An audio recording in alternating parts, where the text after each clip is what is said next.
Ignition sequence start.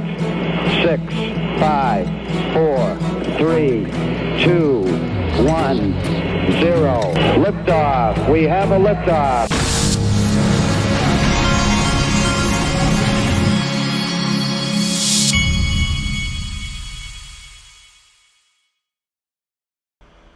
Hey everybody, this is the Digital Asset Investor, and you have 3 days before the XRP Las Vegas prices go up. We are under 14 days to XRP Las Vegas 2024 and a new era of finance at the world's largest XRP conference at the MGM Grand in Las Vegas. Doors open at 9 a.m. May 3rd, and the event kicks off at 10 with an extended preview of the XRP Unleashed documentary. Great speakers taking the stage every hour, breaking down the new era of finance. Day 2 kicks off at 9 a.m., and then U.S. senatorial candidate John Deaton takes the stage with more great speakers every hour. Day 2 wraps up with the current state of crypto on Capitol Hill with Wiley Nickel and Will Petruski. And then let the after party begin. Ticket prices increase on April 25th, so get your tickets while they are still available. XRP Las Vegas 2024. We'll see you there. Okay, I am tired coming off the weekend, folks. I gotta admit, I've been kind of slow getting going this morning, but that's okay. There's no stopping this train. Commercial real estate foreclosures soared to levels not seen in nearly a decade. I can't even imagine the real estate thing. I've been sitting around waiting for this real estate collapse for a while. It's one of the only asset classes. It makes more sense for real estate to collapse than anything. If you can't raise, you raise interest rates. They basically doubled or tripled interest rates in a very short period. And I haven't seen any indication that prices have come down to match it. So people are now paying 2 or 3 times more for a mortgage when they get a loan, but the prices are still the same they were when they were paying half that amount on a loan. That doesn't make sense. The market tends to correct these things, and I'm expecting it. Ido Farina, Bitcoin is not the future of finance. $89.44 in fees to send $8.59. And I said, Bitcoin is the future of finance in Fantasyland. The plane. You remember that show, Fantasy Island, when I was a kid? I don't think my parents allowed me to really watch it, but I saw the intro very often.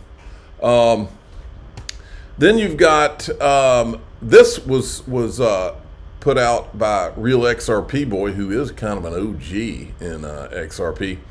And when I watched this, I was like, oh, wait, so you mean the blockchain actually is going to have to work for real world assets to be tokenized? I believe we've been living through a prototype of cartoon monkeys and all this stuff. I think that there are many, many traders and crypto pundits that know damn well that Ethereum and Solana don't work, but they see that they can make piles of money because these are token issuance networks where it's an opportunity for them to make tons of money on bull crap, and they know it. Listen to this. In theory, anybody can always rebuild something that's been built before, right? So but what are the main barriers to it? Well, firstly, it's very, very complex what's been built. It's taken years to build to this level. You really do need access to the licensing, whether it's your own or it's through a partner that's going to be prepared to let you do all of this through licensing at this level as well. And then you have to think about the protocol you're based upon. So I'll give you an example. I actually really like Solana for all its flaws. But one of the big problems it has right now is its downtime and its latency issues. So one of the things... In other words, one of its big problems is that it doesn't work. We have to make a commitment for our licensing to... No, keep in mind, Raoul Pal is ex-Goldman Sachs. He's well aware that it doesn't work, but he, along with all his friends, they keep promoting Bitcoin, Ethereum, Solana. Well, they've kind of dropped Ethereum now. Solana. And they picked it up just as ETHgate had basically obliterated anybody wanting to talk about Ethereum. He knows full well but yet they keep talking about it, keep pumping it, because they know that it's a token factory that they can do. They can do a repeat of what they did with Ethereum and all the bullcrap tokens on that. Authority of Singapore, 99.9% uptime annually. You can't just go down for 12 hours at a time on an RWA token market or in mid-issuance. So as an example, these are the types of challenges that the RWA industry generally in crypto is going to have to face up to, which is we are going to have to address the compliance issues, the control issues, the performance issues of the different protocols. They have to meet with the standards of real-world assets, not the other way around. So they're going to actually have to work. Expect them to fit in with Solana just going down periodically at the moment, and that's fine. I think as an industry we'll get there and we will resolve those, but they will be drivers to force the protocol upgrades that make that happen. Okay, next up, check this out. This was from Ito Farina too. He says XRP was worth $0.0064 on January 1, 2017, then $2.30 on January 1, 2018. A 36,000% increase, stealing the show from Bitcoin and all other crypto. History will repeat itself, but this time I expect 100,000%. I'm not selling it. We can become richer than Wall Street. They will cry. Well, I'm not saying that we're going to get those kind of returns, but what I am saying is I agree with his sentiment. We've had all kinds of roadblocks that have been thrown up, and they've been intentional, make no doubt about that. 2018, Ripple founder Chris Larsen becomes richer than Google co-founder Larry Page. 2018, Ripple topples Ethereum, takes the second spot in the market cap table with 36,000% growth in 2017. 2018 is expected to be even bigger. This is what the free market did, folks.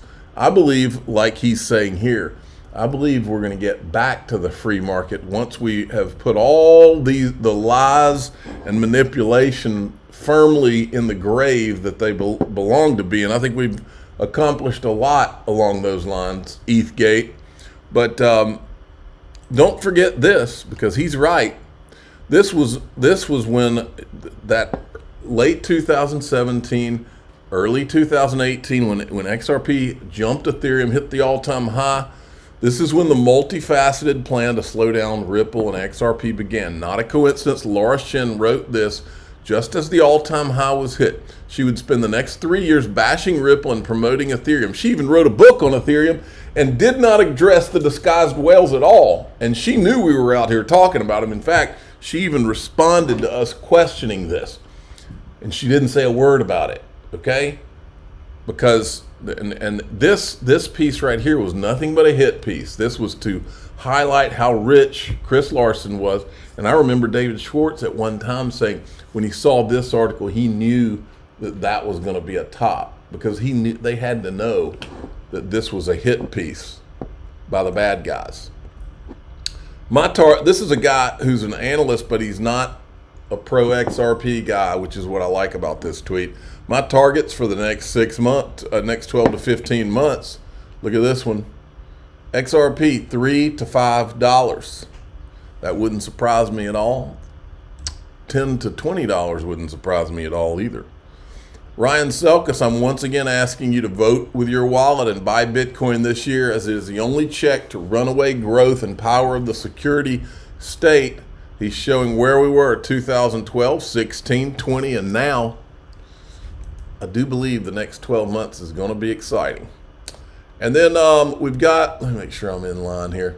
This is from Bank of International Settlements, Future of Monetary System. Diffusion of new capabilities around the core of the trust provided by central bank money itself. In the chapter, we use the metaphor of a tree where the range of services provided by banks and other intermediaries are supported by the solid trunk of a tree, which represents the central bank itself. And in this sense, the services, which come from the tree, are rooted, in a figurative sense, in the ultimate settlement on the central bank balance sheet. Diffusion of new capabilities around the core of... Didn't mean to go again. And then this is interesting. This was the Brian Kerr from Kava talking about a stable coin on the XRP ledger back in 2022. we saw the success of MakerDAO giving ETH speculators a way to get margin in a decentralized fashion with loans and DAI. And it was actually through one of our other investors, Ripple. They asked us to put together a proposal. So we were more like a software and development shop at that time. They asked us to put together a proposal for effectively like a MakerDAO system, but using XRP as collateral. And we went to the whiteboard and we drew up a design, and it was effectively a side chain that was able to take assets on XRP, move it over, move it to the side chain, and then use it as collateral where we could issue our own stable coins. And really the goal for Ripple's perspective was they wanted to have a stable coin that they could give to their remittance businesses, money service businesses that were using their XRapid products and others. But once we designed that, we realized, well, actually, we could just design this for all the other assets. We can make a generalized lending platform. And from that point forward, we really did a 180. We pivoted fully mid-2019, and we launched the Kava platform as it's known today, which at the time was a single application blockchain that offered collateralized loans on a variety of digital assets. But really that laid the groundwork for what we're doing now, which is a whole portfolio of financial services for crypto. All righty. Look at this. Now, this makes total sense, but not only this, we need to put our elections on the blockchain. Then there won't be any more questions there, and that. And of course, that's why the politicians won't allow it. I'm going to put the entire U.S. budget on blockchain so that every American can look at every budget item in the entire budget anytime they want, 24 hours a day.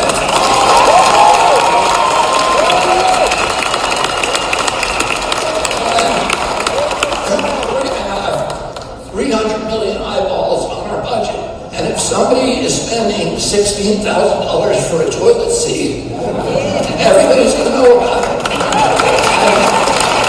Folks, if there really is a great awakening happening right now, which my gut tells me there is, we've been surrounded by evil for many years now, it feels like. If there really is a great awakening, I do believe that it would involve putting a lot of things on the blockchain to create transparency where we can get all these crooks out of our government and out of all of it. I'm going to skip this part, but I do want to comment in DAI XRP. We all saw this going around. When I saw this video, by the way, I was watching it and I was like, they are intentionally trying to piss all of us off. That's what this is. This reminded me of when they were trying to pass Obama, or when they did pass Obamacare, and Nancy Pelosi she intentionally wanted to walk across the whatever they call that area out in front of the congressional building, and she was basically wanting to stick her thumb in the eye of Americans that she knew that nobody wanted it, and wanted to thumb her nose up at Americans, is the way I remember it. And that's what this reminds me. This is them flipping the bird to Americans, but it almost feels like it's like they're trying to make Americans so angry that they realize how close they were to losing their country. But in DAIXRP.com, we're gonna go over it's like a warning to America that I ran across today, and I want to show it to you because I think it's 99% true, all of it. I'm going to show it to you in there. I'm the digital asset investor. I'm not an investment advisor. This is for entertainment purposes only. Please subscribe, hit the like button, tell your friends and family. Here's your warnings. I firmly believe that there are forces that are trying to destroy this country from within. We're going to show you that, talk about a couple other things around it. Here we go.